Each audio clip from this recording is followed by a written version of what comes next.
Women are oppressed by their husbands. I'm sure you've heard that before. And in all honesty, such statements couldn't be further away from the truth. You see, Islam protects women like no other system in place today. And here are 7 explicit Quran verses that prove my point. Husbands must give women their dowry.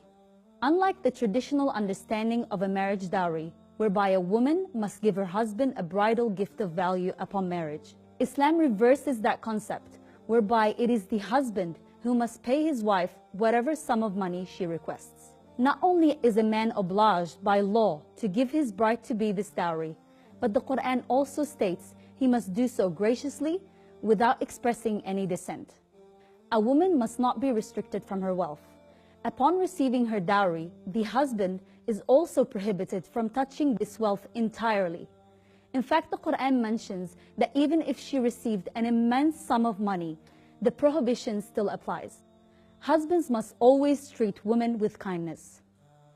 The Quran implores men to treat women in kindness and respect, even in times of disagreement. This means spouses must practice beauty in their speech, their actions, and their overall presence amongst one another.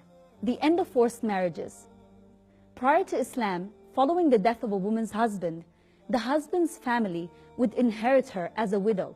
Islam came to annul this ignorant practice and give a woman the right to be her own agent.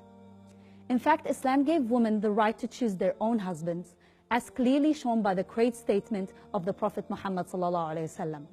Husbands must spend on their wives. In an Islamic household, a man is obliged to financially provide for his wife. He is responsible to provide her food, clothing, shelter, medicine, and all necessities to the best of his ability. This includes providing his wife the same standard of living he expects for himself. Avoid bitterness in divorce. In many instances in the Quran, God would advise Muslims towards patience and avoiding divorce. He in fact states that if the two spouses truly wanted to resolve their issues, Allah would reconcile the two of them together. Nevertheless, if divorce does happen, Allah advises both spouses to do so in a manner that is both righteous and honorable, void of all hardship and conflict. The right to inherit.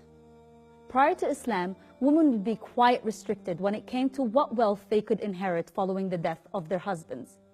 That is, if they were entitled to anything at all. Islam came to set in place certain regulations that would ensure a woman would secure a select sum of money following the death of her husband.